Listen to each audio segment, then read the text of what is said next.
El Templo de Osler les da nuevamente las bienvenidas a todos. Hoy, en un capítulo muy especial, hablaremos de un tema muy novedoso y que quizás para los médicos especialistas, para los médicos generales, es un tema que aunque parezca de actualidad, viene tocando hace algún tiempo ya. Hoy nuevamente con el doctor Alberto González y con el profesor Isaac Guzmán.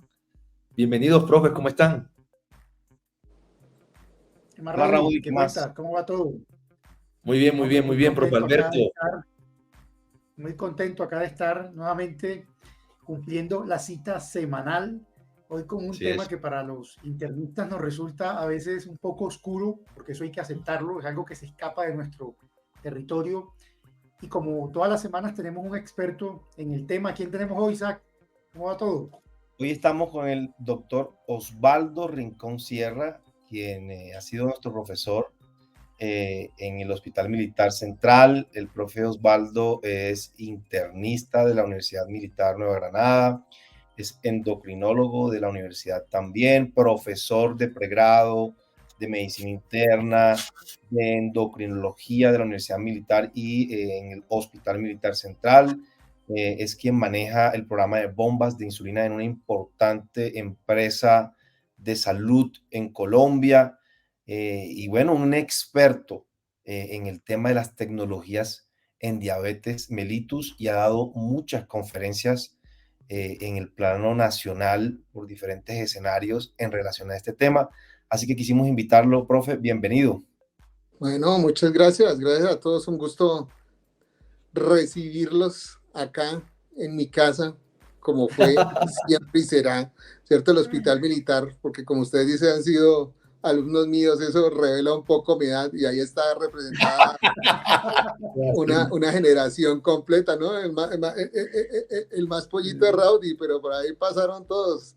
No, un gusto tenerlos y les agradezco la confianza y la invitación y chéverísimo hablar de un tema que parece fácil, pero no siempre lo es como uno cree. Entonces, muchas gracias por la invitación y bueno, vamos.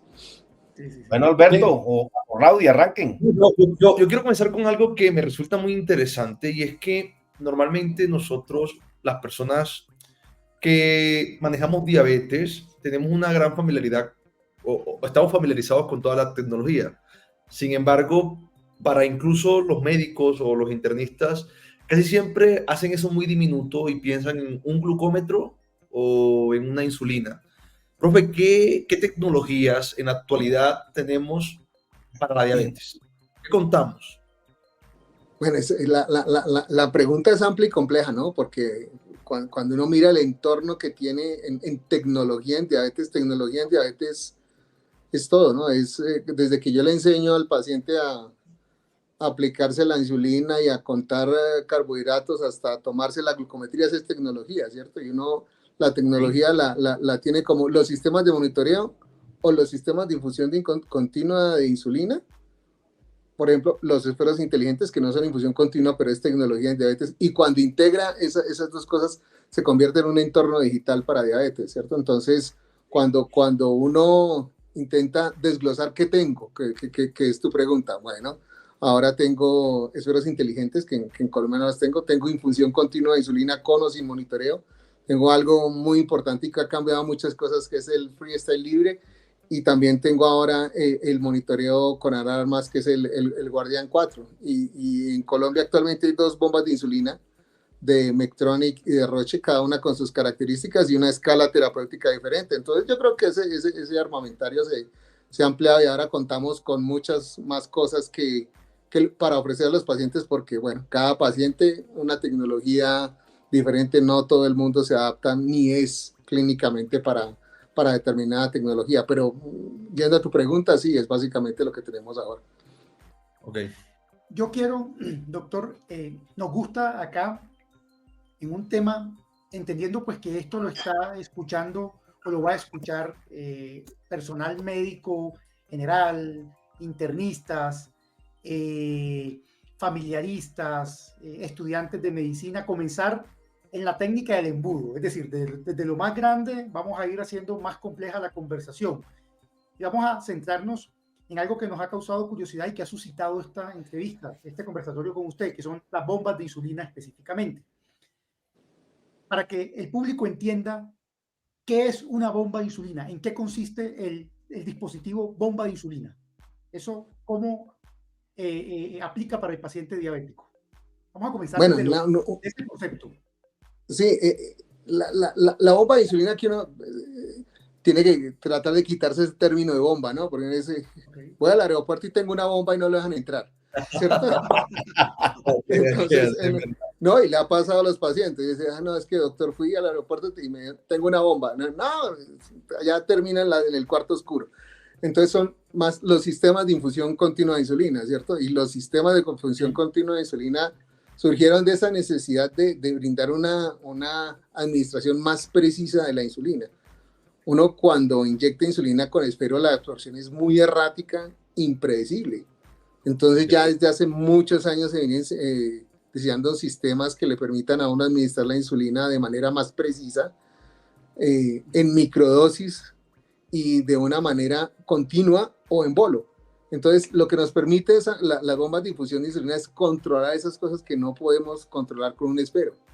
Entonces, uno con un esfero, te pongo un ejemplo, se aplica 20 unidades de insulina de larga acción en la noche, pero no va a poder predecir cómo se va a comportar esa insulina de manera precisa, ni va a poder controlar cómo se comporta esa insulina en las próximas horas. Una bomba de infusión de insulina nos permite cambiar la rata de infusión basal. Uno puede tener la oportunidad de que sea un poquito más alta en las horas tempranas de la noche, un poco más baja cuando el paciente tiene hipoglicemia, un poco más alta si el paciente tiene un fenómeno del alba, de despertar. Entonces, esas cosas permiten que uno tenga la oportunidad de manipular, por decirlo de algún modo, la infusión de insulina. Y a su vez, cuando el paciente ingiere el alimento, pues darle un bolo que sea más preciso y más acorde a lo que ingiere, a cómo está su glucometría, a las tendencias del sensor y a una cantidad de propiedades que tiene la bomba, por ejemplo, calcular la insulina activa, que eso es muy difícil de hacerlo sin un software y una inteligencia artificial que lo permita. Entonces es como una administración más precisa de la insulina. Uno la podría administrar por esfero. Yo quedaba sorprendido leyendo sobre el tema respecto a eso que usted está mencionando, el software y los software de inteligencia artificial, en los que se plantea incluso hacer algoritmos predictivos que suspenden la infusión de insulina antes de que ocurra la hipoglicemia, porque ya saben que la hipoglicemia va a ocurrir, probablemente mirando las curvas o la tendencia, pero me parecía fenomenal lo que leía y lo que aprendía respecto al tema, porque es realmente la tecnología aplicada al dispositivo, aplicada a la diabetes, pero en su totalidad, con inteligencia artificial, de hecho. Sí, y esa es la evolución de los sistemas, ¿no? Antes las bombas de infusión de insulina se apagaban en hipoglicemia. Ahora, como tú dices, tienen la capacidad de predecir la hipoglicemia. Y si el sistema determina que la glucosa va bajando demasiado rápido, va a decir, mire, en los próximos 15 minutos voy a tener una hipoglicemia, mejor me freno acá. Y eso evita la hipoglicemia del paciente y evita una cosa que pasaba con las bombas anteriores, y era que el paciente se quedara sin infusión de insulina. No sea que un paciente con diabetes mellitus tipo 1, que es extremadamente sensible a la insulina, se queda una hora sin insulina y ya va a tener un pico de glicemia muy elevado cuando eso pasa. Entonces los sistemas ahora son más predictivos e incluso te dan correcciones, ¿cierto? Te dicen, mire, aquí hay una elevación predecible de la glicemia, le doy un microbolo para evitar esa hiperglicemia. Entonces, la tecnología ha avanzado a pasos gigantes y seguirá avanzando a pasos gigantes de lo que nosotros conocimos que era una bomba de infusión de insulina inicial. Ok. Profe, hay un tema axiomático aquí en todo este gran tema. Tremenda palabra, ¿no, Rodi? Quedó así. Esa palabra. Bueno, pero ese concepto se llama tiempo en rango y los endocrinólogos lo hemos venido escuchando hace un tiempo para acá. Y voy a meterlo en problemas con la pregunta, le voy a hacer entre comillas, pero ¿usted considera que los médicos especialistas, por supuesto, que trabajan en atención primaria, deberían tener claro ese concepto a la hora de manejar a pacientes con diabetes mellitus? Yo creo que es una obligación. ¿cierto? Es más que deberían tener en claro, o sea, toda persona que trate a un paciente con diabetes debe tener claro ese concepto. Y uno no necesita una bomba de insulina para manejar el concepto de tiempo en rango. La mayoría de los glucómetros, perdón, nos permiten hacer una descarga y obtener esa información del tiempo en rango. O sea, el tiempo en rango ha desplazado otras métricas del control glicémico, como es la glucometría y la hemoglobina glicosilada. Uno sabe que la hemoglobina glicosilada es un promedio, pero que no le permite ver las fluctuaciones de la glicemia, no le permite saber si el paciente duró 4 horas en hipoglicemia cierto día del mes anterior o estuvo en hiperglicemia y te da una hermosa hemoglobina glicosilada de 6.5, pero resulta que el paciente estuvo expuesto a situaciones de peligro. Entonces, ese parámetro del tiempo en rango es fundamental y es el estándar ¿Cómo le internacional. podríamos transmitir el concepto de qué es de forma práctica y cómo podría, así como usted lo dice en esos términos, que con glucómetro se podría definir, cómo le podemos transmitir ese concepto a un médico familiar, a un médico internista que maneja diabetes? La forma más práctica, yo le diría, mira, es el tiempo en que el paciente tiene que estar en los parámetros adecuados de control glicémico. Es el tiempo que yo tengo que permanecer entre 70 y 180. ¿Cierto? Si yo permanezco entre 70 y 180 la mayor parte del tiempo, es muy probable que eso se traduzca en una hemoglobina glicosilada que esté en control. Yo no debo permitir que mi paciente tenga hipoglicemia ni puedo permitir que el paciente tenga hiperglicemia. Pero es muy variable y depende de cada paciente. Hay pacientes que van a requerir un tiempo de rango muy estrecho, como la mujer embarazada, otras personas que uno es más lax y permite que esté en hiperglicemia, pero no quiere hipoglicemia, como un anciano frágil, uno no debería permitir la hipoglicemia. Entonces yo le diría, mira, el tiempo en rango es el tiempo que tu paciente debe permanecer en control y ojalá siempre sea mayor del 70%, ¿cierto? Más del 70% de tiempo en rango se traduce en un control aceptable. Y si tengo el 100% del tiempo en rango, ideal, porque el paciente nunca va a tener hipoglicemia y nunca va a tener una hiperglicemia mayor de 180. Y eso es posible, porque tengo muchos pacientes con ese tiempo en rango cercano al 99 o 100%, que son gente muy juiciosa. Perfecto. Sí, profe, es bien particular porque, bueno, luego además, incluso recientemente vimos un paciente en donde se miran otros parámetros de los sistemas de infusión continua o lo que se conoce como bombas de insulina, en donde hay otros parámetros que se establecen o que se toman en cuenta para poder establecer, digamos, estrategias terapéuticas. Sin embargo, usted dice algo bien particular y de alguna otra manera a veces el desconocimiento nos lleva a nosotros a no brindarles estos dispositivos a personas que de paso la necesitan. ¿Cuál sería el paciente diabético tipo 2 ideal para una bomba de infusión continua? Me complicaste la pregunta, más bien. Claro, claro, porque el tipo 1, digamos, bueno, ven, sí, pero Sí, el tipo 2, que también tiene utilidad, ¿cuál sería allí, profe?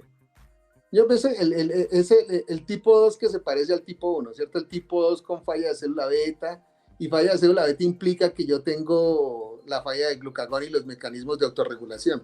Es el paciente Okay. que no responde bien a la hipoglicemia. Es el tipo 2 en esquema basal bolo, que tiene hipoglicemia inadvertida, que hace cetoacidosis. Sabemos que hay tipo 2 que hacen cetoacidosis, que tienen un fenómeno del alba incontrolable o un fenómeno del amanecer que no permite un control con un esquema basal bolo de insulina. Es el tipo 1 que por su larga evolución o por su naturaleza de la enfermedad se está comportando como tipo 1. Por ejemplo, una alta variabilidad, a veces eso es imposible de controlar. En tipo 2 hay muchas estrategias, ¿cierto? Uno ya los medicamentos han avanzado, los GLP-1 y ese GLP-2 uno hace una cantidad de maravillas y tiende a utilizar menos insulina. Pero cuando llegamos a ese punto de que necesitamos el esquema basal bolo y nos salimos del control, ese tipo 2 pues lo necesita. Y el mensaje es que Okay. las bombas no son exclusivas para tipo 1, ¿no? Porque a veces la gente se lleva el mensaje de que la bomba es exclusiva para tipo 1 y tu pregunta es muy pertinente porque hay personas tipo 2 que la necesitan y no por ser tipo 2 hay que negar la bomba de infusión de insulina. El sistema de infusión continua, no la bomba de insulina. Profe, Okay. hablando de eso, sí, esa pregunta nos las hemos hecho históricamente, y es que pues hay pacientes diabéticos tipo 2 que tienen requerimientos altísimos de insulina, requerimientos de 70, 80 unidades de insulina en un día. He conocido pacientes con 100 unidades de insulina en esquemas Basal Bolo. Y bueno, uno dice, finalmente el argumento que ha soportado el uso de estos dispositivos de infusión continua en los pacientes diabéticos tipo 1 es la falla de cédula beta y que la insulina se acabó, o sea, que no hay insulina, ¿cierto? Correcto. Pero el paciente diabético en el curso de su enfermedad diabético tipo 2 llega a ese punto. Yo quería preguntarle, a propósito de esto, ya que Raudy abordó el tema, mire, leyendo estadísticas de otros países europeos, países norteamericanos, hasta el 2019, en una publicación que leía anteriormente, encontraba que casi el 70% de los pacientes diabéticos tipo 1 ya tenían acceso al dispositivo de infusión continua. Y en países como Europa, en algunos países de Europa, hasta el 90%, cuando se han mirado centros que manejan pacientes diabéticos tipo 1, hay pacientes con dispositivos de infusión continua ya instalados. Es decir, esto allá es muy juicioso. ¿Cuál es el panorama en Colombia en este momento? Nosotros, cuando uno se reúne con gente de Latinoamérica, y hablo de Latinoamérica porque uno creo que tiene ese punto de comparación, Colombia es un país privilegiado, o sea, Colombia, Brasil, Argentina son de los países que más sistemas de infusión continua tienen disponibles para los pacientes. Y nuestro sistema de salud, que es muy bueno, realmente permite que la gente tenga acceso a estos dispositivos que son extremadamente costosos. O sea, uno realmente, si su sistema de aseguramiento no le permite acceder al sistema de infusión continua, esto es insostenible. Los insumos mensuales te pueden oscilar en más o menos 3 millones de pesos, y eso pues es insostenible para la mayoría de los colombianos. Entonces yo pienso que Colombia tiene un panorama que ha sido bueno en cuanto a accesibilidad si lo comparamos con países que tienen un ingreso similar o que están en nuestra región, mucho más que países vecinos a nosotros. Y yo pienso que eso ha permitido que Colombia sea un país referente en bombas de infusión continua de insulina. Ahora pues todos sabemos que estamos en una situación de cambio, no sabemos realmente cómo se va a aportar ahora este acceso a estos sistemas que son bastante costosos.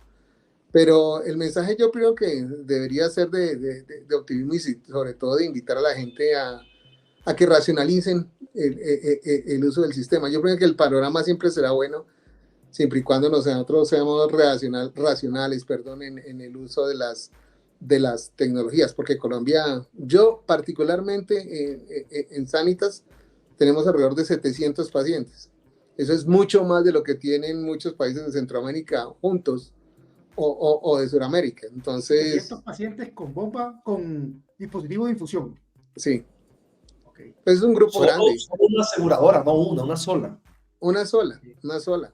Sí. Y eso es grande. Ahora estamos haciendo el estudio completo, lo publicaremos, pero es una experiencia grande que no se ve en otros países del mundo. Entonces, eso resalta que nuestro panorama ha sido bueno y esperamos que siga siendo bueno. Ojalá así sea, porque esto brinda muchas oportunidades a los pacientes de acceder a una tecnología que les permite muchas cosas. No solo controlar la glicemia, sino también mejorar su calidad de vida. Okay. Oiga, y de la mano de esa pregunta que yo le acabo de hacer, qué pena que interrumpí a Isaac, sé que iba a preguntar algo, pero para no perder la idea, porque va de la mano de lo que usted acaba de decir, si tenemos los pacientes diabéticos tipo 1, que finalmente son los candidatos por excelencia a la bomba de insulina, hay una pregunta que yo quiero hacerle respecto al tiempo diagnóstico. Es decir, ¿cuál es el momento indicado para que un paciente como este ingrese a un programa de estos, a una bomba de insulina? O el paciente, desde que se le hace el diagnóstico, debería pensarse en el dispositivo. ¿Hay un tiempo prudente? ¿Hay un tiempo establecido? ¿Qué dicen las guías al respecto? Es muy individual. Depende mucho de la capacidad de aprendizaje del paciente, ¿cierto? Porque uno de los fundamentos que necesitan estos dispositivos es un paciente educado. Y eso le quita la idea al paciente que la bomba de infusión de insulina es para resolver problemas de no me aplico la insulina cuando es, o no me hago la glucometría cuando es, o como cosas que son inadecuadas, ¿cierto? Eso no resuelve problemas comportamentales, o sino eso vendría con mecanismo, con medicamentos de infusión de, no sé, sertralina, trazodone, alguna cosa que nos ayude a modular nuestro afecto. Eso no infunde ese tipo de medicamentos y no corrige problemas de comportamiento. Entonces, al menos en el programa que nosotros tenemos, el grande, en Sanitas, nosotros pasamos por un proceso educativo que avanza a la velocidad que avanza el paciente, ¿cierto? Entonces, ¿qué necesitamos nosotros? Que el paciente sea consciente de lo que es la titulación adecuada de la insulina basal, de lo que es un conteo de carbohidratos. ¿Por qué es necesario esto? Porque el paciente debe saber qué hacer en el momento en que falla la bomba. Entonces, si la bomba es un dispositivo y puede fallar como cualquier dispositivo, entonces el paciente le falla la bomba y ¿ahora qué hago? No, tiene que pasar al esfero, a esquema basal bolo, a contar carbohidratos, a hacerse glucometrías. Y eso es una medida de emergencia que tiene que hacerlo a las 12 de la noche que se frenó el aparato. Entonces, ese proceso educativo el paciente tiene que conocerlo. Y hace la gente, pero ¿por qué no insisten en esto? Pero esto es una traba, me están frenando. No es eso. El lío es que debes saber qué hacer cuando la tecnología falla. En promedio, entre 3 a 6 meses, y redondeando tu pregunta, se tarda un paciente en la mayoría de las instituciones educativas alrededor del mundo en acceder a una bomba de insulina. Puede ser más corto, puede ser más largo, depende de muchos factores. También nuestro país, que es tan grande, a veces tenemos problemas es con la geografía, ¿no? Porque desafortunadamente no en todos los sitios hay un programa de bomba de insulina. El paciente que está en el Bichada y necesita la bomba de insulina, hijo de pucha, ¿cómo hacemos con este hombre? Todo es educación virtual, todo es de lejos, tengo que llegar allá, tienen que llegar los insumos allá. Entonces es todo un proceso y es variable, pero más o menos ese tiempo de 3 a 6 meses en un paciente que siga un ritmo educativo más adecuado. Y una cosa muy importante, uno agota todas las estrategias primero, ¿cierto? Agoto el esquema basal bolo, agoto la educación, agoto el freestyle libre, y si no pude con eso, pues ya nos tocó bomba. Y llegamos allá porque es más costoso. Ok, profe. En el campo de la tecnología es frecuente que veamos que cada vez más las actualizaciones de los dispositivos son muy rápidas, ¿no? Por ejemplo, vemos que ya el iPhone va en iPhone 15 y si intentamos conseguir un protector, por ejemplo, a un iPhone 7, es probable que ya nadie se lo venda a uno, ¿no? Porque no lo producen. Sí. Entonces, yo tengo una duda y es, ¿pasa lo mismo con los insumos de las diferentes bombas? Porque ya hemos visto y hemos pasado con el manejo de varias bombas, alrededor de 4, si mal no estoy. Pero los pacientes, por ejemplo, que están en modelos más antiguos, ¿se han visto con el inconveniente de que ya no encuentran disponibles ciertos insumos o eso no sucede? No, sí sucede.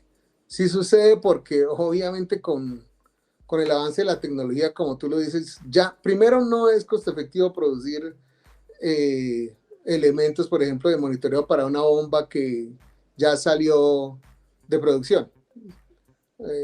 Y los dispositivos se renuevan cada vez más rápido. El lapso de desarrollo entre las primeras bombas y estas últimas cada vez es más corto, como tú lo dices. Entonces, es probable que empiecen a fallar el suministro de los insumos y que, por ejemplo, el sistema de monitoreo de una bomba antigua no sea compatible completamente con los sistemas de monitoreo de la nueva, que eso hemos visto sucedido. Nosotros como en el programa de Sanitas preferimos cambiar la bomba. Yo no voy a tener problemas de compatibilidad y prefiero cambiar la bomba, además porque es evidente que entre una bomba antigua y una nueva hay un mejor desenlace clínico, ¿cierto? A veces, ¿por qué no las cambiamos todas ahora? Porque no existe el sustento científico. O sea, uno piensa que le va bien, pero dice, bueno, entre una bomba 780 y una bomba 670, ¿me reduce mortalidad? No. ¿Me va a reducir un desenlace mayor? No hay evidencia todavía. Mejora un poquito el tiempo rango de pulsación. Y eso le genera problemas a los pacientes. No es que yo tengo la mejor tecnología porque si tú tienes razón, pero es que nosotros estamos obrando en un sentido de costo efectividad. Y hasta que no esté en una guía internacional que me diga es que tengo que cambiarla, pues no podemos darnos ese lujo de estar actualizándola cada vez que cambia la bomba, porque es insostenible desde el punto de vista económico y no es racional desde el punto de vista científico. Total, claro, y digamos que ahí el caso más complejo sería un paciente que, por ejemplo, no tenga la 780, tenga la anterior, pero venga con un tiempo en rango 85, tú dices, bueno, no tendría ningún sentido cambiarla. Mm. Entonces, la conducta, de alguna otra manera, pues sería más lógica que basada en cualquier otra cosa. Profe, ya que el doctor Isaac ha hecho una pregunta bien interesante con respecto a los insumos que nosotros tenemos para los sistemas de infusión continua, con monitoreo o sin monitoreo, ¿cuáles son las insulinas que más utilizamos, que más prescribimos? ¿Todas se pueden utilizar? O sea, ¿puedo utilizar cristalina, puedo utilizar NPH? O digamos, hay algunas que tienen más evidencia en diferentes pacientes. En bomba siempre utilizamos insulinas de acción rápida, ¿cierto? Ok. Ultra rápida, ¿cierto? Que es aspartato, Lispro, glulicina y lispro. Son las que Ok. tenemos disponibles aquí en Colombia. En otros países hay de acción ultra rápida, pero las que tenemos disponible en Colombia son esas. En teoría se puede utilizar cualquiera. ¿Cuál utilizamos con mayor frecuencia? Aspartato, que tiene un buen nivel de evidencia y es la que más se ha utilizado tradicionalmente en los sistemas de infusión continua. Tiene un dato teórico que sufre menos cristalización dentro del reservorio de la bomba que las otras insulinas, pero pues teóricamente con todas nos va igual. Eso es teórico, porque ya cuando uno tiene la experiencia, bueno, estaba con Lispro y cambié a Pidra porque no había disponibilidad. Y uno ve que sí se comportan diferentes, o lo viceversa. Entonces, Ok. es muy individual, pero en teoría puede utilizar las tres. Y tengo pacientes con las tres. Y muchas veces a la gente no, es que a mí no me va bien con esa insulina. ¿Por qué no? Porque no. Ay, bueno, listo. El paciente está feliz, uno le pone la insulina que satisface al paciente, no hay lío, se pueden utilizar las tres. Profe, yo, para que no me hagan bullying aquí por el chat, que me está haciendo bullying Raudy aquí por el chat, diciendo que yo me pego en las preguntas. Bueno, voy a hacerle una tripleta de preguntas. Una tripleta para no molestar más. Para no molestar más. La tripleta. Le da el espacio y ya. Vamos a hablar de desenlaces. Yo creo que esto tiene un patrón de comparación y el patrón de comparación del paciente con bomba es el paciente sin bomba de insulina. Sin dispositivo de infusión continua. Históricamente ha sido así y todas las comparaciones que se han hecho en los estudios han sido comparando esos dos grupos. En términos de desenlaces, que es lo que uno busca en el manejo del paciente diabético, voy a mencionarle tres cosas específicamente. Desenlaces en hipoglicemia, desenlaces en hemoglobina glicosilada, por supuesto, y en complicaciones micro y macrovasculares. Eso se ha impactado con los dispositivos de infusión continua. ¿Cuál es la diferencia que eso ha planteado a lo largo del tiempo en los 40 años que llevan los dispositivos de infusión continua? ¿Cómo ha impactado estos tres desenlaces que son probablemente los más importantes en la diabetes? El control glucémico, que no hayan hipoglicemias y que se manejen las complicaciones microvasculares, retinopatía, enfermedad renal, enfermedad nerviosa periférica, en fin. Bueno, lo que realmente mayor tiene evidencia en bomba de insulina son los desenlaces en los parámetros de control glicémico, ¿cierto? ¿A qué me refiero? Reducción del número de hipoglicemias es evidente cuando uno compara un esquema basal bolo y eso depende de la bomba que compares, ¿no? Está la bomba con monitoreo continuo, sin monitoreo continuo y los sistemas automatizados de infusión de insulina, que son las últimas tecnologías, lo que semeja a una asa cerrada. Entre más avanzado estás en esa tecnología, menor riesgo de hipoglicemia hay, porque es más predictivo y los sensores son más precisos. Mayor tiempo en rango logras y eso se traduce en una mejor hemoglobina glicosilada. En cuanto a los desenlaces grandes, en los desenlaces microvasculares y macrovasculares, es difícil sacar una conclusión certera. ¿Por qué? Porque los estudios con bomba generalmente son cortos, ¿cierto? Y cuando vamos a mirar los desenlaces globales, un estudio clínico controlado para desenlaces macro o microvasculares, es decir, por ejemplo, como sucede con los GLP-1 de reducción de muerte cardiovascular, por ejemplo. Esa evidencia es muy difícil hacerla con sistemas de infusión continua de insulina porque implica un muy alto costo. Entonces, en desenlaces macrovasculares, que es infarto de miocardio, muerte cardiovascular, falla cardíaca, lo que es el MACE, ¿cierto? Okay. Pues al momento yo no conozco evidencia de favor o en contra de la bomba de insulina. Uno, pues, presume que a largo plazo eso se traducirá en mejores desenlaces. Pero sí hay evidencia de mejores desenlaces en cuanto a desenlaces microvasculares. Entonces, la extrapolación va a que cuando yo tengo mejor tiempo en rango, tengo menores desenlaces microvasculares, que esa es una evidencia que viene surgiendo con los sistemas de infusión continua de insulina. Pero con los macro, que es algo todavía más difícil, todavía, al menos hasta donde recuerdo y conozco, no tengo presentes estudios que nos muestren evidencia de que tiene un resultado favorable. Ok. Profe, ¿qué le recomendaría usted a un internista o un emergenciólogo que se encuentre en el servicio de urgencias y reciba a un paciente diabético que tiene un sistema de infusión continua y llega por una enfermedad concurrente? Porque a veces cuando esos pacientes llegan... eso se nos convierte en un problema. Sí, es un problema. Puede que... Eso se nos convierte en un problema, sí. Tienen cierto temor, ¿no? Llamemos al endocrinólogo, no siempre hay endocrinólogo inmediatamente, incluso puede que llegue al día siguiente, pero en el momento en que llega el paciente, ¿qué recomendaciones le da usted a ese grupo de colegas que se enfrentan a esos pacientes? La mayoría de las veces, bueno, ¿qué dicen las guías internacionales? Dice, venga, usted llega el paciente con bomba de infusión en continuación. ¿Por qué llega y en qué estado llega? Entonces, el paciente llega porque le van a hacer una intervención quirúrgica por un accidente que tuvo en un pie y el paciente es completamente consciente, ¿puede manejar su bomba? Podría el paciente seguir manejando su bomba si tiene las condiciones de seguridad adecuadas, los dispositivos y cuenta con el aval institucional para hacerlo, porque eso es bien importante. Uno aquí está jugando también con el asunto legal, ¿cierto? Porque uno, bueno, ¿quién es el que está llevando el tratamiento intrahospitalario? ¿Es el paciente o es la institución de salud? Entonces ahí tienes que tener el aval de que te permita la institución hacer esa intervención. O sea, ahí sería importante, por ejemplo, ideal que haya un consentimiento informado para el paciente. Correcto. Tiene que existir un consentimiento para que el paciente, porque si ocurre una complicación, ¿quién responde? ¿Cierto? ¿Quién le autorizó al paciente utilizar la bomba de infusión de insulina cuando el monitoreo lo estamos haciendo es acá?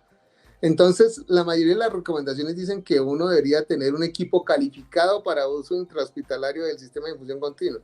Esto es todo. O sea, los auxiliares de enfermería, la enfermera jefe, el médico entrenado, y eso es muy... Eso no sucede en la mayoría de las instituciones que atienden pacientes con bomba de infusión de insulina. Eso es prácticamente imposible de tenerlo. Entonces, también es el tiempo de estancia. El paciente va a estar en un día por un procedimiento, puede utilizar la bomba, ¿cierto? Pero si va a estar hospitalizado para atención de una enfermedad que le va a dar 15 días, no. Entonces, si yo no tengo las condiciones de seguridad, si va a ser un tiempo muy prolongado de uso, si el paciente no tiene un estado de conciencia que permita que esté pendiente de la bomba, si no tiene el apoyo, por ejemplo, del familiar, si no cuenta con los insumos, es mejor apague la bomba, retírela y vaya a esquema basal bolo, que es lo más seguro, ¿cierto? Entonces es mejor por prudencia pasar a un esquema basal bolo y evitar tener problemas con el dispositivo. Profe, yo continuando con esa pregunta, porque claro, cuando uno hace revisiones de hiperglicemias en el hospital, a uno nunca le tocan los tópicos de bomba de insulina, sino pues en otros apartados, incluso en la guía de la ADA no nos hablan de ello, sino si el paciente tiene una enfermedad crítica intercurrente, pues y que basal bolo, basal plus, incluso nos hablan de los inhibidores de DPP4. Aquí le voy a poner no sé si una pregunta, digamos, ¿qué debemos hacer nosotros como internistas o qué debe hacer el internista si el paciente llega por una enfermedad crítica, el paciente se infartó? y estuvo 7 días en la unidad de cuidados intensivos, luego pasa al piso, pero sus requerimientos basales de insulina aparentemente aumentaron. ¿Ese paciente tiene que ser reprogramado antes de salir o se debe ir con su misma insulina, con su conteo de caloría previo, o hay que hacer algunos ajustes adicionales, profe? O sea, la situación que me pones es si el paciente estuvo hiperglicémico durante la hospitalización y tuvo requerimientos de insulina, bueno, ahí tendríamos Bueno, que... él venía con bomba, él venía con bomba, el paciente venía con bomba, Sí, se la pagaron porque divino. se la pagaron, Sí. profe, porque pues, tuvo un infarto y lo pasaron a esquema basal bolos, empezaron con un esquema en base o con base en lo que tenía en sus insulinas, pero hubo que aumentarlas de manera permanente. Pero a la salida el paciente se quiere ir con su bomba. ¿Cuál es el ajuste? ¿Qué debemos de hacer? ¿Calcular nuevamente carbohidratos? ¿Hacer conteo de los mismos? ¿O qué? Oye, es bien difícil y no existe un estándar que uno pueda decir, venga, si me requirió más tanto de basal, necesito ajustar la bomba en tanto porcentaje, por decirlo de algún modo, tanto en la basal como en los bolos. Y existe una diferencia grande entre la insulina que uno usa por vía subcutánea en esferos y la insulina que utiliza ¿en qué? En bomba de infusión. Me remito a una afirmación que hizo Alberto al inicio, y es que hay pacientes que requieren muy altas dosis de insulina, ¿cierto? Entonces, aquellos pacientes, incluso una indicación de bomba es resistencia extrema a la insulina, porque la insulina, al ser infundida en microdosis, se absorbe más fácil que si nosotros inyectamos en PEN 80 unidades que van a formar un depósito y van a ser de difícil absorción. Entonces no existe un equivalente. Cuando uno ajusta la terapia con bomba de insulina, hace varios ajustes. Lo cuadra según requerimientos anteriores, según el peso y según el comportamiento, si el paciente tenía hiper o hipoglicemia. Okay. Entonces, si uno ve que el paciente tiene requerimientos altos, en teoría, tendría que aumentarle un porcentaje del aporte de insulina, pero que exista un patrón preciso que tú digas, mira, es que es el 20, el 10 o el 30%, muy difícil establecerlo, ¿no? Es casi imposible. Sigue siendo un arte. Sí, es okay. Ensayo error, y yo creo que la prudencia está en siempre evita la hipoglicemia. Si uno empieza con hipoglicemia, ya se le complicó la existencia. Es siempre mejor corregir en hiperglicemia que corregir en hipoglicemia. Y eso es una premisa que dice el manejo de insulina, dice, primero salgamos de la hipoglicemia y empezamos a ajustar, ¿cierto? Entonces sí es la prudencia más bien en el ajuste, pero pues no existe un patrón de referencia establecido para ese ajuste. Profe, hay literatura que menciona un incremento, probablemente eso ha cambiado con el tiempo, ¿no? Y con la tecnología, pero menciona un incremento de la cetoacidosis diabética en los pacientes usuarios de bomba. Yo me imagino que eso que describen algunos artículos hace alusión a las tecnologías antiguas y probablemente donde había más fallo de los dispositivos de infusión continua, pero ¿hay un incremento de la cetoacidosis diabética y de la frecuencia de ese evento en los pacientes con bomba? Pues tanto como un incremento, esa fibración es problemática. Sí. Por eso lo digo teniendo todo el cuidado, ¿no? Sí, claro. Aquí nos metemos a pelear con la industria farmacéutica. Sí. Porque esa estadística es bien difícil. Hay un artículo de David Isker donde dice la seguridad en el uso de tecnologías. ¿Y cuál es el problema? Que no hay una data que nos permita sacar conclusiones fiables de los fallos de los sistemas de infusión continua, porque no hay un seguimiento adecuado. Y ahí es como las casas de farmacéuticas alrededor del mundo, no estoy hablando de las dos que tenemos acá, que es Roche y Medtronic, porque eso pasa en todo el mundo, con todas las casas farmacéuticas, son bien recelosas con la publicación de los datos, a pesar de que existe una legislación internacional sobre los fallos de los sistemas de los dispositivos. Entonces ese siempre será un dato oscuro. Sin embargo, cuando uno dice causas de descompensación aguda de la diabetes, ahí aparece, dice bombas de infusión de insulina. O sea que sí existe, porque cuando el paciente no está educado o cuando el paciente sufre un fallo de la bomba, fácilmente entra en cetoacidosis. Por eso el paciente tiene que estar educado en reaccionar y es una de las causas frecuentes.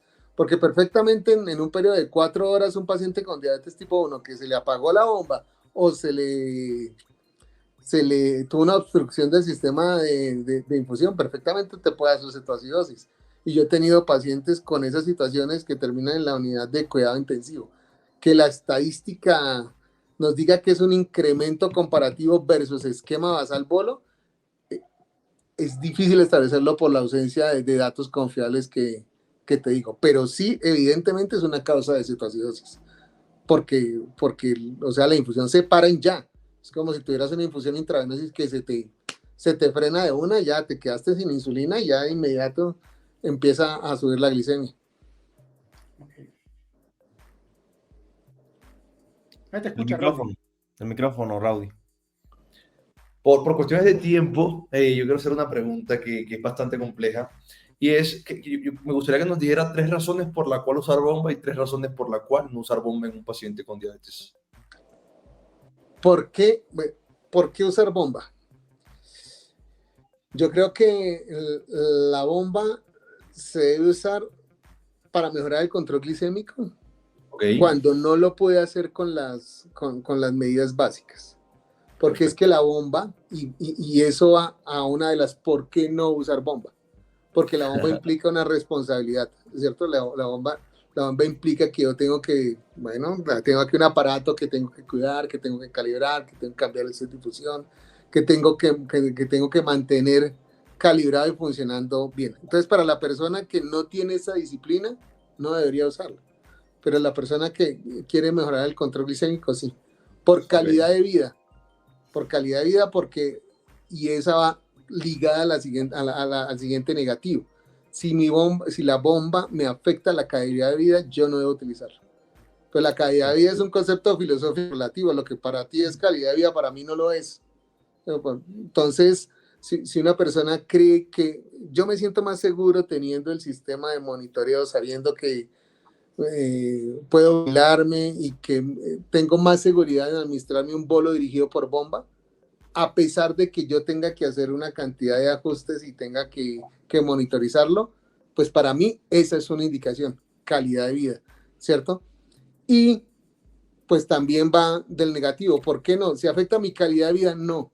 Porque si he tenido pacientes que le ponemos bomba y llegan a los 2 meses, no quiten esa vaina. Eso no es para mí, eso no funciona, me voy a divorciar porque esa vaina pita, mi esposa está desesperada. Y eso suele suceder.